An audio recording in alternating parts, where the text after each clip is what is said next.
XM study में आप लोगों का फिर से स्वागत है। आज मैं आप लोगों को फ्लूइड मैकेनिक्स का क्वेश्चन कराने जा रहा हूं और क्वेश्चन के साथ आप लोगों को कॉन्सेप्ट भी बताया जाएगा। आज मैं आप लोगों को सब्जेक्ट वाइज क्वेश्चन करा रहा हूं और एक दिन आप लोगों को फिर से मिक्स क्वेश्चन कराया जाएगा। इसी तरह से अल्टरनेट एक दिन मिक्स और एक दिन आप लोगों को सब्जेक्ट वाइज क्वेश्चन कराया जाएगा, जिससे आप लोगों को क्वेश्चन के साथ साथ कॉन्सेप्ट भी बिल्डअप हो जाए। तो चलिए आज का सेशन स्टार्ट करते हैं। पहला क्वेश्चन क्या है, pascal second is the unit of, जो पास्कल सेकेंड होता है किसका यूनिट होता है। तो याद रखना कि किसका होता है, डायनेमिक विस्कोसिटी का होता है। अब कैसे होता है मैं वो बताने जा रहा हूँ। देखिए डायनेमिक विस्कोसिटी का एसआई यूनिट क्या होता है आप लोगों को पता होगा, क्या होता है, न्यूटन सेकेंड पर मीटर स्क्वायर होता है, ठीक है।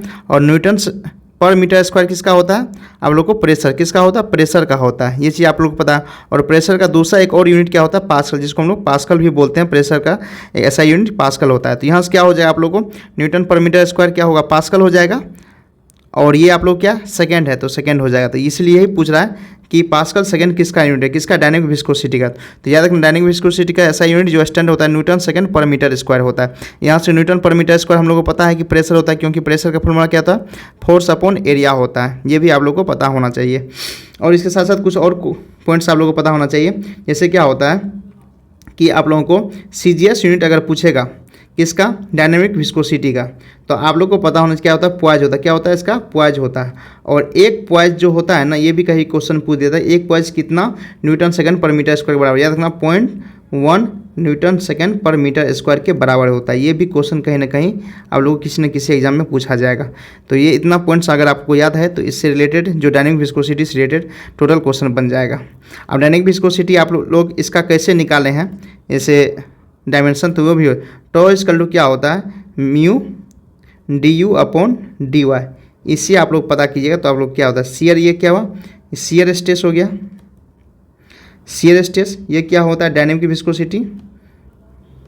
और ये आप लोग क्या होता है, ये तो वेलोसिटी हो गया, ये आप लोग को क्या होगा, डिस्टेंस हो गया। यहाँ से आप लोग टोटल निकालिएगा तो आप लोग को डायमेंशन भी पता चलेगा, इसका डायमेंशन क्या होगा।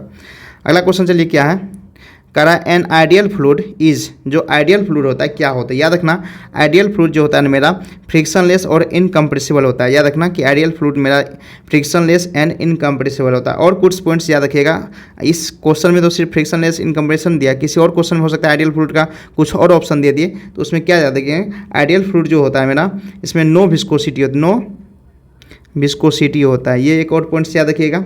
इसके साथ क्या होता है, डज नॉट एग्जिस्ट, ये क्या करता है, does not exist in nature, अपने नेचर में एग्जिस्ट ये नहीं करता है। ये भी याद रखें कि आइडियल फ्लूइड क्या होता है, नेचर में एग्जिस्ट नहीं करता है। एक पॉइंट्स और याद रखिएगा आप लोग कि इसमें नो सरफेस टेंशन, कोई इसमें सरफेस टेंशन नहीं होता है। आइडियल फ्लूइड में कोई भी सरफेस टेंशन नहीं होता। ये पॉइंट्स, 3 पॉइंट्स आप लोग एक्स्ट्रा याद रखिएगा। तो जिससे कोई किसी दूसरे क्वेश्चन में अगर पूछ दिया जाए कि आइडियल फ्लूइड नो विस्कोसिटी या डज नॉट एग्जिस्ट नेचर या नो सरफेस टेंशन, तो आप लोग इस टॉपिक से भी आप लोग क्वेश्चन का आंसर बता दीजिएगा। चलिए अगले क्वेश्चन चलते क्या है, करा है the unit of kinematic viscosity. Kinematic viscosity का हमको यूनिट बताना है। तो याद रखना काइनेमेटिक विस्कोसिटी का यूनिट क्या होता है। तो देखिए काइनेमेटिक विस्कोसिटी का सबसे पहले तो आप लोग को फार्मूला क्या होता है, न्यू इक्वल टू क्या होता है, म्यू अपॉन रो होता है। ये न्यू जो होता है ना, काइनेमेटिक विस्कोसिटी होता है, म्यू होता है डायनेमिक विस्कोसिटी होता है। ये आप लोग को फार्मूला याद है। और रो क्या होता है, डेंसिटी होता है। इतना ये फार्मूला आप लोग को हमेशा याद रखना जरूरी है। अब यहाँ कह रहा है कि unit of kinematic viscosity, kinematic viscosity का एसआई यूनिट आप लोग को पता होना चाहिए, क्या होता है, मीटर स्क्वायर पर सेकेंड होता है। यहाँ देखिए कहीं दिया हुआ है मीटर, ग्राम, ग्राम पर सेंटीमीटर, यहाँ सेंटीमीटर स्क्वायर पर सेकेंड। हाँ, इसको हम ऐसे भी लिख सकते हैं ना, सेंटीमीटर स्क्वायर पर सेकेंड, इसको इस तरह से भी लिख सकते हैं। क्या होगा, सेंटीमीटर स्क्वायर पर सेकंड। ये ऐसा यूनिट, अगर CGS यूनिट अगर किसी क्वेश्चन पूछ दिया जाए कि काइनेटिक विस्कोसिटी का CGS यूनिट क्या होता है, तो CGS यूनिट आप लोग याद रखिए क्या होता है, स्टोक होता है। क्या होता है, इसका स्टोक होता है। और एक पॉइंट याद रखिएगा कि एक स्टोक जो होता है ना आप लोगों को 10⁻⁻⁴ मीटर स्क्वायर पर सेकेंड होता है। ये चीज़ आप लोग याद रखिएगा। और अगर सेंटीमीटर्स में होगा तो 0.01 सेंटीमीटर स्क्वायर पर सेकेंड होगा। इतना अगर आप लोग याद रखते हैं तो आप लोगों को काइनेटिक विस्कोसिटी से एक भी क्वेश्चन नहीं छूटेगा। हो सकता है आप लोग को किसी दूसरे क्वेश्चन में न्यूमेरिकल में पूछ दे कि डायनेमिक विस्कोसिटी दिया हो, डेंसिटी दिया हो, तो काइनेटिक विस्कोसिटी पूछ लेगा। किसी क्वेश्चन में अगर काइनेटिक विस्कोसिटी दिया हो तो हम लोग को डायनेमिक विस्कोसिटी पूछ लेगा। और आप लोग को अगर ये यूनिट पता है तो आप लोग यूनिट कन्वर्जन करके SI यूनिट में निकाल लीजिएगा आंसर। तो इतना चीज़ अगर आप लोग को पता है तो टोटल आप लोग को क्वेश्चन इससे रिलेटेड काइनेटिक विस्कोसिटी और डायनेमिक विस्कोसिटी से एक भी क्वेश्चन नहीं पूछेगा। इससे प्रीवियस क्वेश्चन में बता दिए थे कि डायनेमिक विस्कोसिटी का क्या ऐसा यूनिट होता है और CGS क्या होता है और उसको कन्वर्जन कैसे करते हैं। चलिए अगले क्वेश्चन चलते हैं। क्या है, कह रहा if the dynamic viscosity of A fluid, question यहाँ पूछ ही दिया है कि 0.5 है, कौन सा पॉइज है, कह रहा है कि मेरा डायनेमिक विस्कोसिटी म्यू जो है ना मेरा कितना दे रहा है 0.5 पॉइज दे रहा है। और आप लोग को पता है ना कि एक पॉइज जो होता है ना 0.1 न्यूटन सेकेंड पर मीटर स्क्वायर होता है, ये आप लोगों को पता है। तो यहाँ से हम लोग क्या इसको ऐसा यूनिट में चेंज करें 0.5 इंटू 0.1 न्यूटन सेकेंड पर मीटर स्क्वायर में आ जाएगा, क्या होगा 0.05 न्यूटन सेकेंड पर मीटर स्क्वायर आ जाएगा। ये म्यू। अब स्पेसिफिक ग्रेविटी मेरा जी क्या दिया हुआ, यहाँ से मेरा जी दे दिया है कितना 0.5, यहाँ से डेंसिटी निकल जाएगा 0.5 इंटू 10⁻3, तो यहाँ से मेरा डेंसिटी कितना जाएगा 500 kg पर मीटर क्यूब, यहाँ से डेंसिटी निकल गया। और हम लोग को पूछा क्या काइनेमेटिक विस्कोसिटी न्यू पूछा है, न्यू इक्वल टू क्या होगा म्यू अपॉन रो हो जाएगा। म्यू कितना दिया हुआ 0.05 और डेंसिटी कितना है 500, ये निकल गया। ये हम लोग को किस में मीटर स्क्वायर सेकेंड में निकलेगा, यहाँ से कितना 2 यहाँ से 1, तो कितना होगा 1×10⁻⁴ मीटर स्क्वायर पर सेकेंड आ गया। हम लोग को इसमें निकला मीटर स्क्वायर पर सेकंड में, लेकिन हम लोग को क्वेश्चन करा है कि स्ट्रोक में निकालना है। तो हम लोग को पता है ना कि 1 स्ट्रोक इक्वल टू कितना होता है, 1 stroke equal to 10⁻⁴ metre square per second होता है। तो यहाँ पे है 10⁻⁴ मीटर स्क्वायर पर सेकंड, तो क्या है इसको हम क्या लिख सकते हैं 1 स्ट्रोक लिख सकते हैं। तो देखिए किस आंसर में, ऑप्शन नंबर सी में 1 स्ट्रोक दिया हुआ है आंसर, तो क्या होगा 4 का सी आंसर हो जाएगा। अगला क्वेश्चन चलिए क्या है, कह रहा था विस्कोसिटी ऑफ ए गैस, किसी गैस का विस्कोसिटी किस पे डिपेंड करता है। देखिए 2 चीज़ होता है, विस्कोसिटी ऑफ गैस होता है और विस्कोसिटी ऑफ लिक्विड होता है। इस क्वेश्चन में विस्कोसिटी ऑफ गैस पूछा है, तो मैं आप लोगों को इससे रिलेटेड जितना भी है कि गैस का टेम्परेचर पे क्या इफेक्ट पड़ता है और प्रेशर से क्या इफेक्ट पड़ता है, दोनों चीज़ मैं आप लोगों को बता रहा हूँ। किसके लिए, गैस के लिए। इससे अगर इतना जितना मैं अभी कॉन्सेप्ट बताऊंगा ना विस्कोसिटी ऑफ गैस से किसके कारण, इफेक्ट ऑफ टेम्परेचर और इफेक्ट ऑफ प्रेशर के कारण, तो अगर इतना कॉन्सेप्ट आपको पता चल जाएगा तो विस्कोसिटी ऑफ गैस का एक भी क्वेश्चन आपसे नहीं छूटेगा। अब देखिए इसका कॉन्सेप्ट क्या क्या है। सबसे पहले तो हम लोग इफेक्ट ऑफ गैस, किसका, इफेक्ट ऑफ टेम्परेचर के बारे में पढ़ लेते हैं कि इफेक्ट ऑफ टेम्परेचर जो होता है ना मेरा विस्कोसिटी ऑफ गैस पे क्या इफेक्ट पड़ाएगा। तो याद रखना जैसे ही टेम्परेचर बढ़ाएंगे मेरा तो क्या होगा, मेरा डायनेमिक विस्कोसिटी भी इनकी म्यू का किसको बोलते हैं हम लोग, डायनेमिक विस्कोसिटी को बोलते हैं। तो मेरा क्या हुआ, विस्कोसिटी इंक्रीज कर रहा है। अगर मेरा टेम्परेचर इंक्रीज करेंगे, काइनेटिक विस्कोसिटी भी मेरा इंक्रीज करेगा। कहने का मतलब आप लोग टेम्परेचर इंक्रीज कीजिएगा ना, या तो डायनेमिक या काइनेमेटिक, कोई भी विस्कोसिटी यहाँ इंक्रीज ही कर रहा है। तो कहने का मतलब विस्कोसिटी ऑफ गैस में जो होता है ना इफेक्ट ऑफ टेम्परेचर क्या हो रहा है, अगर टेम्परेचर बढ़ा रहे हैं तो मेरा क्या हो रहा है, विस्कोसिटी भी इंक्रीज कर रहा है, या तो डायनेमिक भी हो या काइनेटिक, कोई भी विस्कोसिटी हो मेरा इंक्रीज कर रहा है। तो ये हो गया। अब दूसरा क्या कॉन्सेप्ट पढ़ना है कि इफेक्ट ऑफ प्रेशर। प्रेशर का तो बहुत कम पूछता है, लेकिन इफेक्ट ऑफ प्रेशर भी आप लोग को पता होना चाहिए। अब इफेक्ट ऑफ प्रेशर में क्या होता है, जैसे ही हम लोग प्रेशर बढ़ाएंगे, तो याद रखना प्रेशर बढ़ाएंगे ना तो म्यू क्या होता है, मेरा डायनेमिक विस्कोसिटी कांस्टेंट रहता है। क्या होता है, ये कांस्टेंट रहता है। बट अगर हम प्रेशर काइनेमेटिक विस्कोसिटी में बढ़ाएंगे तो क्या हो जाएगा, मेरा न्यू जो काइनेमेटिक विस्कोसिटी होगा वो मेरा डिक्रीज करेगा। कहने का मतलब प्रेशर का इफेक्ट कहाँ पर पड़ता है, काइनेमेटिक विस्कोसिटी, कहाँ, काइनेमेटिक विस्कोसिटी में मेरा पड़ता है कि काइनेमेटिक विस्कोसिटी में अगर मेरा प्रेशर इंक्रीज हो रहा है तो काइनेमेटिक विस्कोसिटी मेरा डिक्रीज कर जाएगा। इसी में प्रेशर का इफेक्ट पड़ता है। उसके अलावा आप लोग लिक्विड में भी प्रेशर का कोई इफेक्ट नहीं पड़ता। अगर प्रेशर बढ़ा रहे हैं तो काइनेमेटिक और डायनेमिक विस्कोसिटी लिक्विड में मेरा सेम ही रहेगा। तो यहाँ से आप लोग अब देख लीजिए क्या आप ऑप्शन पढ़ लीजिए, क्या डिक्रीज विथ इंक्रीज टेम्परेचर, गलत है। विस्कोसिटी मेरा डिक्रीज करा है, इंक्रीज टेम्परेचर, यहाँ का टेम्परेचर बढ़ेगा तो विस्कोसिटी भी इंक्रीज करा है, ये मेरा स्टेटमेंट गलत है। Increase with increase in temperature, ये सही है, करा इंक्रीज, यही क्वेश्चन करा है, यही कॉन्सेप्ट है ना। टेम्परेचर इंक्रीज है तो विस्कोसिटी मेरा इंक्रीज करा, क्या होगा 5 का ऑप्शन नंबर बी हो जाएगा। तो इतना अगर आप इफेक्ट ऑफ टेम्परेचर और इफेक्ट ऑफ प्रेशर किसके, विस्कोसिटी ऑफ गैस के बारे में आप पढ़ लीजिएगा, इतना चारों कॉन्सेप्ट, तो आपको इससे रिलेटेड एक भी क्वेश्चन आपसे नहीं छूटेगा। तो जितना भी मैं आप लोगों को बता रहा हूँ क्वेश्चन के साथ टोटल कॉन्सेप्ट बता रहा हूँ, टू द पॉइंट आप लोग को। चलिए अगले क्वेश्चन चलते क्या है, कह रहा है न्यूटन्स लॉ ऑफ विस्कोसिटी। जो न्यूटन्स लॉ ऑफ विस्कोसिटी होता है किससे रिलेटेड होता है? तो आप लोगों को पता है ना न्यूटन्स लॉ ऑफ विस्कोसिटी क्या, tau equal to mu D theta upon D T होता है, या equal mu D U upon D Y होता है। अब देखिए इसको क्या बोलते हैं, शियर स्ट्रेस बोलते हैं हम लोग। म्यू क्या होता है मेरा, विस्कोसिटी होता है। ये क्या होता है, रेट ऑफ एंगुलर डिफॉर्मेशन, ये रेट ऑफ एंगुलर डिफॉर्मेशन होता है। तो कहने का मतलब मेरा न्यूटन्स लॉ ऑफ विस्कोसिटी किस किस पे डिपेंड करता है, शियर स्ट्रेस पे डिपेंड करता है, रेट ऑफ एंगुलर डिफॉर्मेशन में। तो किस ऑप्शन में देखिए shear stress and rate of angular deformation, करने का मतलब ऑप्शन नंबर बी हो जाएगा मेरा, किसका 6 का ऑप्शन नंबर बी हो जाएगा, इस पर डिपेंड करता है। चलिए अगले क्वेश्चन चलते हैं, क्या है, कह the rise of specific weight. Specific weight का फॉर्मूला आपको पता होना चाहिए क्या होता है। वैसे यहाँ तो गामा दिया है, वैसे गामा इक्वल टू क्या होता है, रो जी होता है, ये भी आप लोग को पता होना चाहिए। कह रहा in a capillary tube of radius, radius दे दिया, तो हम लोग को कह रहा है कि राइज क्या होगा, जो कैपिलरी ट्यूब में जो होता है ना, जो राइजिंग होता है, कितना राइज किया, तो वो हम लोग को बताना है कि मेरा हाइट कितना राइज किया। तो ये चीज़ हम लोग को बताना है, तो कैपिलरी ट्यूब का तो बताना कि हाइट क्या होगा, कितना हाइट मेरा राइज करेगा। तो ये याद, एक फॉर्मूला आप लोग याद रखना है, क्या होता है, 2 sigma cos theta upon rho ji are होता है। ये आप लोग को स्टैंडर्ड फार्मूला है। यहाँ देखिए आप लोग को कहीं भी कोस थीटा में नहीं दिया, तो इसका कहने का मतलब हम ये मान लिया है कि कोस थीटा इक्वल टू 1, मतलब थीटा इक्वल टू हम लोग 0 डिग्री मान लिया ये, ठीक है, कोई दिक्कत नहीं है। तो यहाँ से क्या आ जाएगा फार्मूला, 2 सिग्मा रो जी आर हो जाएगा, ठीक है। रो जी को हम लोग क्या सीखते हैं, गामा बोल सकते हैं ना। तो यहाँ क्योंकि स्पेसिफिक वेट में दिया हुआ है, मेरा लिखा हुआ है स्पेसिफिक वेट, तो हम लोग क्वेश्चन में भी हम लोग को स्पेसिफिक वेट यूज़ करना है। तो क्या होगा, 2 सिग्मा रो जी को हम लोग क्या होगा, स्पेसिफिक वेट क्या होता है, गामा, क्या होगा, गामा इंटू आर हो जाएगा। देखिए किस फार्मूला में, 2 sigma divided by R into gamma, option number क्या होगा, सी हो जाएगा। लेकिन आप लोग इसको याद रखिएगा, सबसे बेटर रहेगा कि एच जो कैपिलरी राइज का हाइट होता है 2 sigma cos theta divided by rho ji are होता है। चलिए अगले क्वेश्चन चलते हैं, क्या the intensity of pressure develop by surface tension 0.075 newton per metre in a droplet of water, कितना दे दिया मेरा, 0.075 mm डायमीटर, मतलब ड्रॉपलेट का वाटर का डायमीटर मेरा दे दिया है, और सरफेस टेंशन दे दिया। जब भी क्वेश्चन लिखा रहे, याद रखिए क्वेश्चन में जब भी लिखा रहे दो चीज़, क्या क्या, इंटेंसिटी और प्रेशर, जहाँ भी क्वेश्चन में आप लोग को फ्लूइड के क्वेश्चन इंटेंसिटी और प्रेशर डेवलप कर रहा है, इसके कहने का मतलब मेरा चेंज इन प्रेशर कितना पूछा है, ये पूछ रहा है आप लोग क्वेश्चन।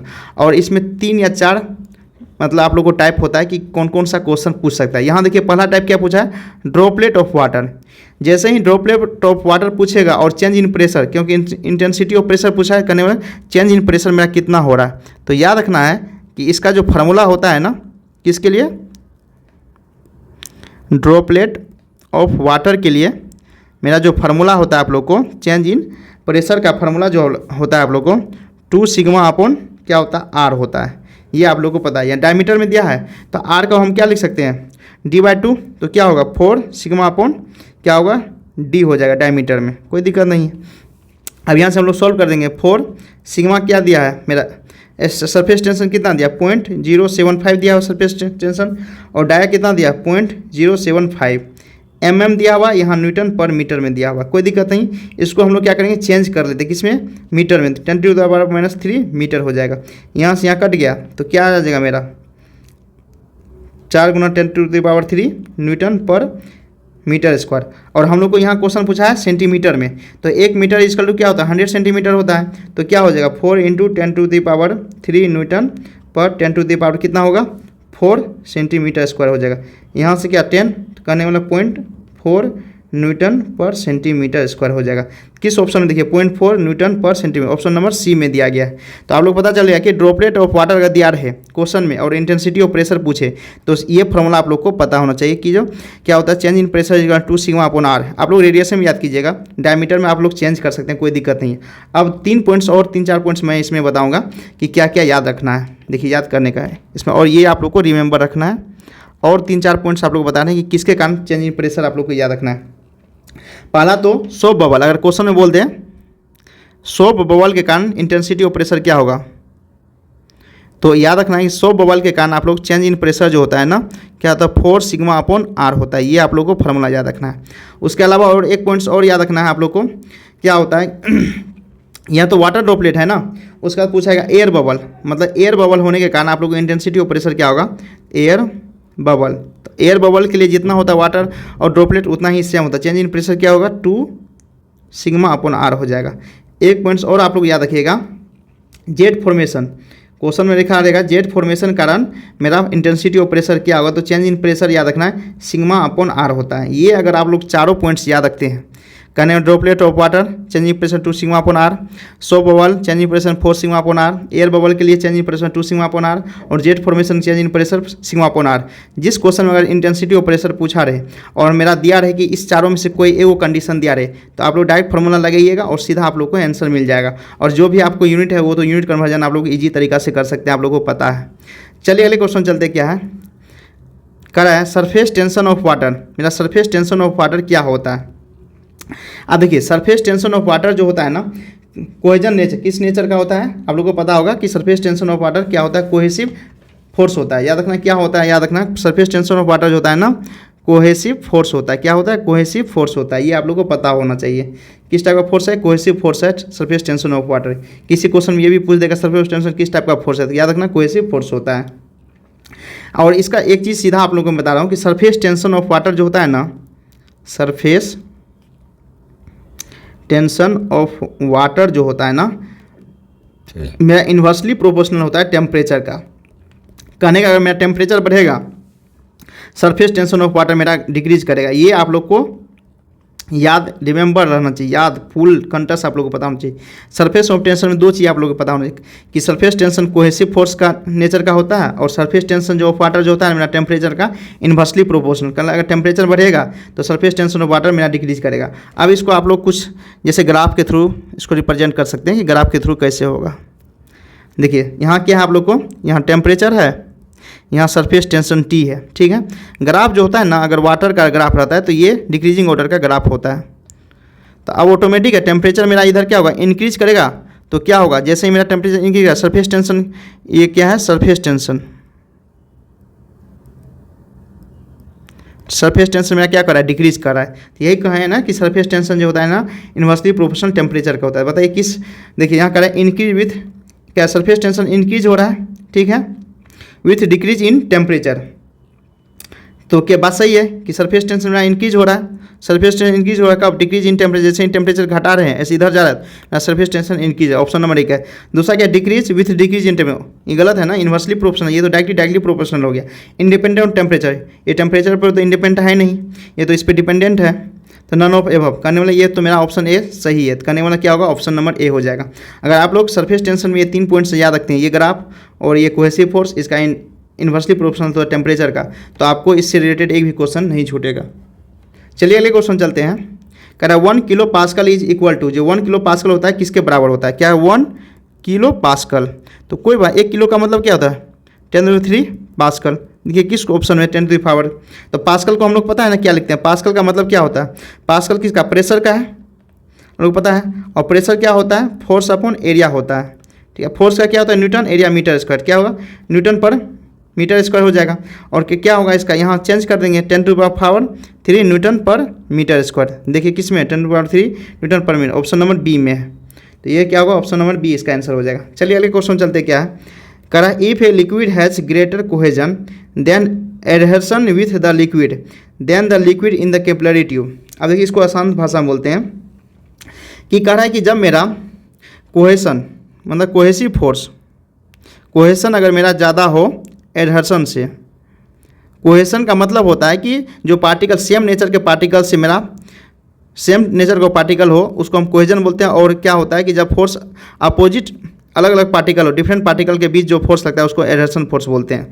तो ये कोहेजन क्या सेम पार्टिकल हो गया, पार्टिकल बीच जो फोर्स जनरेट होता है ये क्या होता है डिफरेंट पार्टिकल बीच होता है, इसको एडहर्शन बोलते हैं। यहाँ क्या है कोहेजन अगर मेरा ज़्यादा हो एडहर्शन से तो क्या होता है आप लोगों को कैपिलरी ट्यूब में। तो याद रखना कैपिलरी ट्यूब में जैसे ही ज़्यादा होता है, तो ये देखिए किसका एग्जाम्पल है, ये याद रखना कि जब भी Hg होता है ना, Hg एंड कोई भी मेरा सरफेस होगा, या सरफेस में जैसे आप लोग को ग्लास हो गया, कुछ भी हो गया, और Hg एंड ग्लास का अगर एग्जांपल हो तो इसमें क्या होता है, Hg और ग्लास में क्या होता है कोहेजन, आप लोग को याद रखना किस में होता है कोहेजन इसका ज़्यादा होता है। क्या होता है कोहेजन इसका ज़्यादा होता है Hg एंड ग्लास में। तो इसमें कह रहा है क्या लोग कौन सा मेरा बनेगा, तो कौन सा सर्फ कैपिलरी ट्यूब में क्या मेरा बनेगा। याद रखना ये क्या होता है, एसजीएन ग्लास जो होता है हम लोग को नॉन वेटिंग, क्या होता है, नॉन वेटिंग लिक्विड होता है। ये भी पॉइंट आप लोग याद रखिएगा, नॉन वेटिंग लिक्विड होता है। और इसका एंगल जो होता है मेरा 90 डिग्री से ज़्यादा होता है। और इसके लिए एंगल कितना होता है अप्रोक्स, आप लोग अप्रोक्स याद रखिएगा 130 डिग्री से 140 डिग्री के बीच होता है। ये भी आप लोग याद रखिएगा। और याद रखिएगा कि इसमें क्या होता है, डिप्रेस करता है, कहने का मतलब वो घटता है किसमें, कन्वेक्स मिरर, क्या होता है इसमें, कन्वेक्स मिरर डिप्रेस करता है। तो क्या होगा 11 का आप लोग को डी आंसर हो जाएगा। जहाँ भी आप लोग देखिए एसजी और ग्लास है तो वहाँ पे कन्वेक्स सरफेस बनता है। क्या बनता है आप लोग को, कन्वेक्स सरफेस बनता है। कहने का मतलब आप लोग को इस टाइप का सरफेस बनेगा, कन्वेक्स सरफेस, मतलब ऊपर से हम लोग देखेंगे तो लगेगा उठा हुआ जैसा, तो वो डिप्रेस हो रहा है ना। तो अगला क्वेश्चन चलिए क्या है, कह रहा है एग्जामिन द फ्लोइंग 4 स्टेटमेंट, चारों स्टेटमेंट को बताने कौन सा स्टेटमेंट मेरा सही है, बताना है। कि देखिए कह रहा है surface tension is due to cohesion only, बात सही है कि सरफेस टेंशन सिर्फ कोहेसिव फोर्स होता है सरफेस टेंशन में, ये मेरा सही है। कह रहा है capillary is due to adhesion, गलत है। यहाँ अभी पढ़े हैं ना कैपिलरी किसके किसके कारण होता है, मेरा कोहेजन और एडर्सन दोनों कारण होता है। तो क्या होगा कैपिलरी मेरा किसके कारण होगा, कोहेजन और एडर्सन दोनों कारण, ये स्टेटमेंट गलत है। Surface tension is due to both cohesion and adhesion, ये गलत है, सिर्फ कोहेजन के कारण होता है।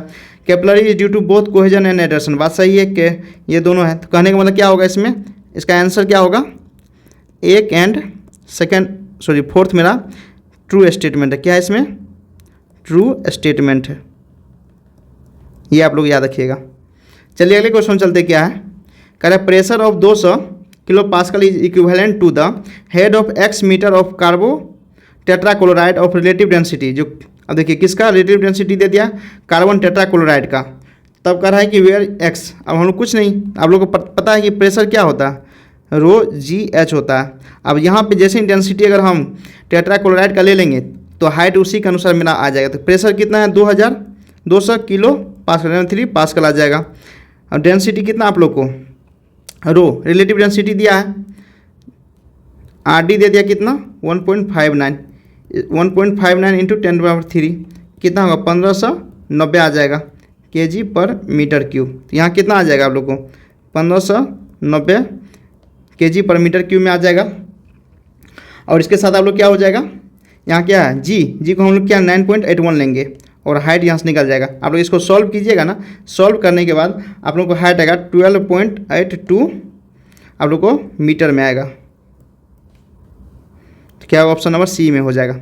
यहाँ क्योंकि पूछा है कि सिर्फ मेरा प्रेशर दिया हुआ है और मेरा रिलेटिव डेंसिटी किसका, इसका दे दिया है, तो अब इसके रिस्पेक्ट में हमको इसी का हाइट निकालना है। मेरा इसका कितना, कार्बन टेट्राक्लोराइड का हाइट मेरा इतना राइज करेगा।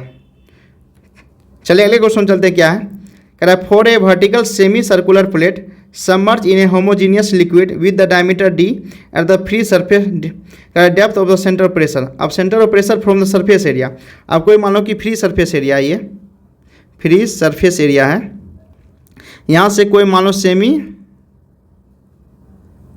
सर्कुलर है, तो कह रहा है कि इसका सीजे से, तो ये मेरा क्या हो गया एच बार हो गया, एच बार, क्योंकि सरफेस एरिया से जो उसके सीज का डिस्टेंस को हम लोग एच बार बोलते हैं।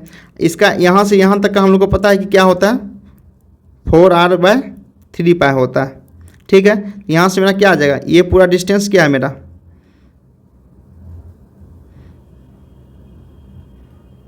r है, तो सरफेस एरिया इसका मतलब सरफेस यहाँ पे है, ठीक है, कोई दिक्कत नहीं, फ्री सरफेस, ठीक है, r है।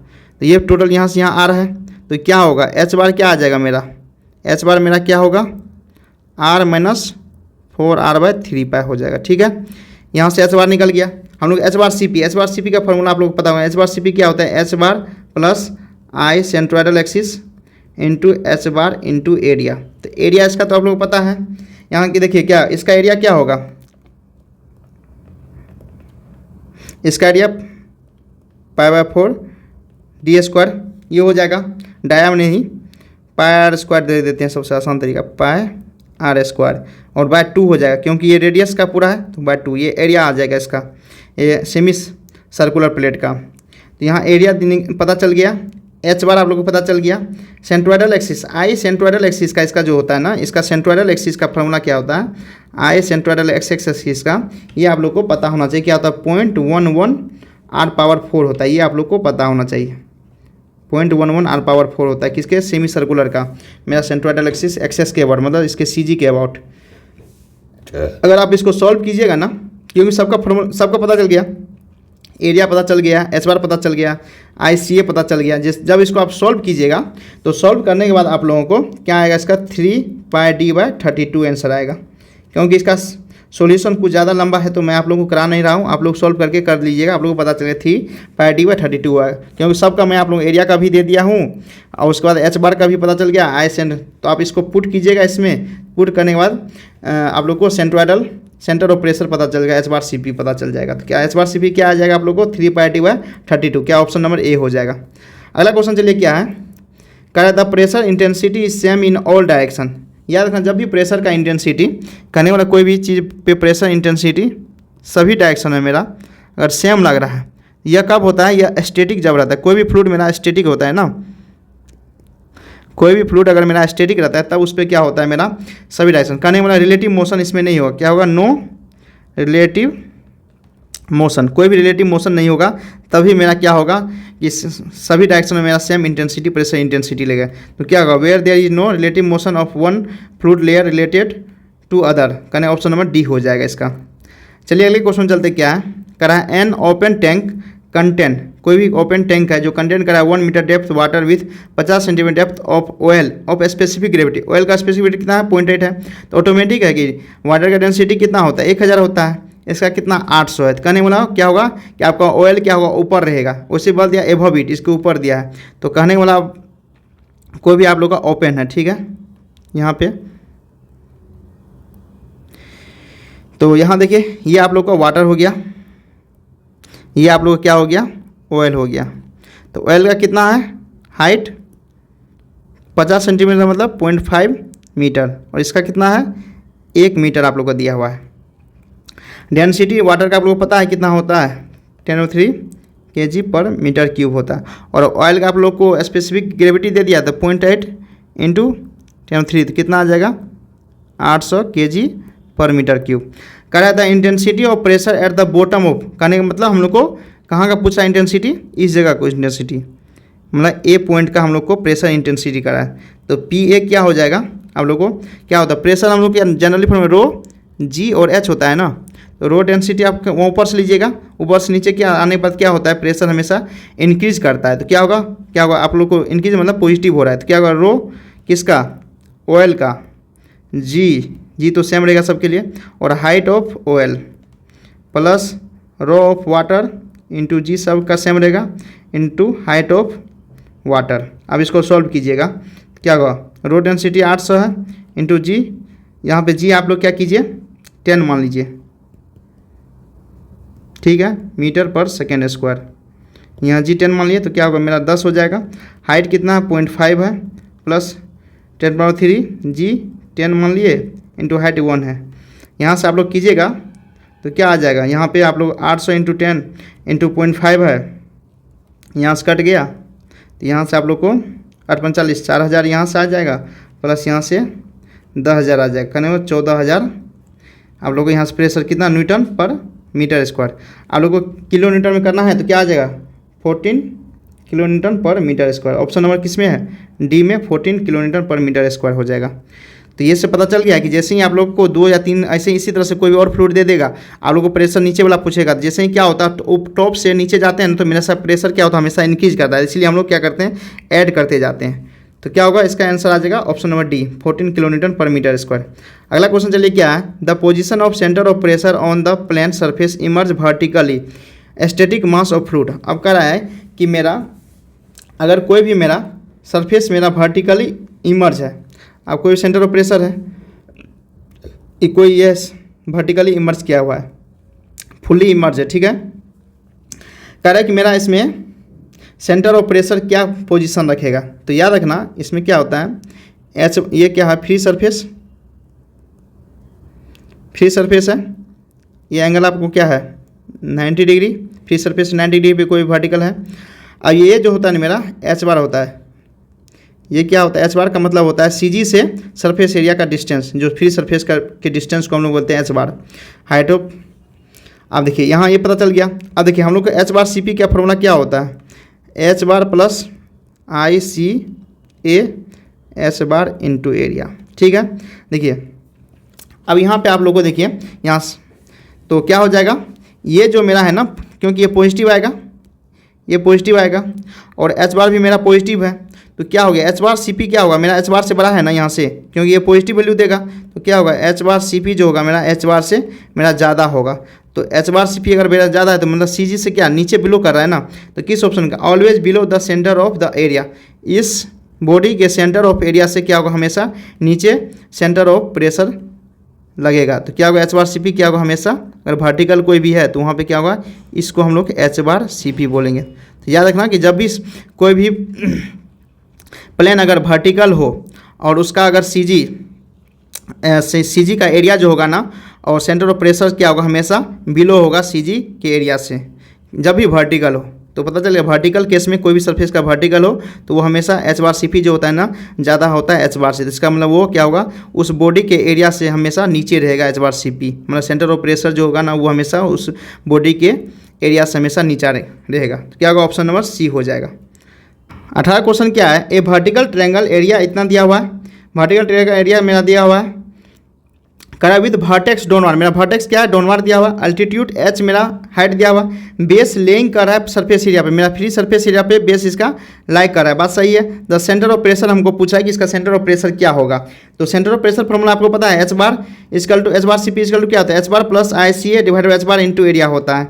यहाँ से हम लोग को सेंटर ऑफ प्रेशर निकालना, अब हम लोग को क्या करना है, H बार निकालना है। तो क्या होगा, यहाँ से यहाँ क्या H बार क्या होता है, H बार 3, किसी भी ट्रायंगल का बेस से उसके CG का हाइट H बार 3 होता है, तो H बार मेरा पता चलिए H बार 3, एरिया क्या होगा BH बाई 2 हो जाएगा, और ICA क्या होगा BH क्यू बाई 36 हो जाएगा। अब हम लोग क्या करें, सीधे फॉर्मूला में पुट करेंगे, तो H बार क्या होगा H बाई 3,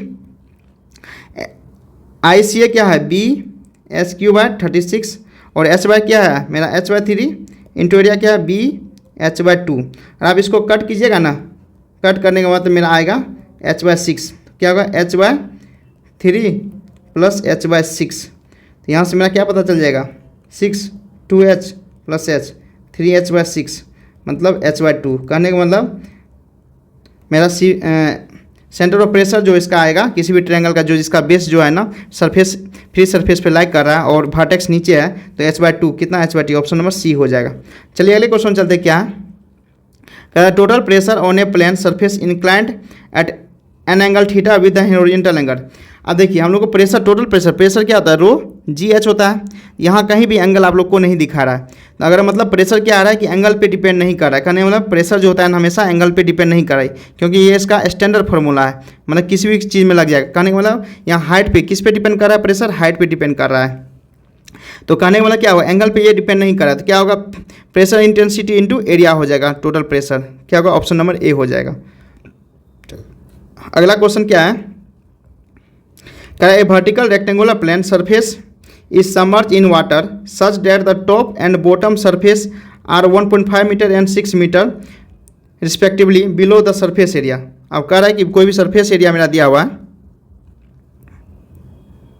कोई भी रेक्टेंगुलर है, वो मेरा कितना है, इसका टॉप जो बटन है 1.5 से मेरा नीचे सरफेस फ्री सरफेस से, और इसमें कितना बॉटम कितना है मेरा 6 मीटर, तो ये मेरा हाइट कितना आ जाएगा 4.5 मीटर आ जाएगा। ठीक है, इसको हम विड्थ B मान लेते हैं।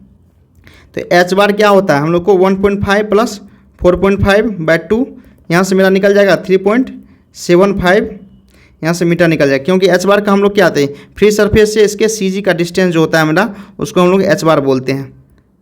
तो H बार ये निकल जाएगा, H बार 3.75 निकल जाएगा।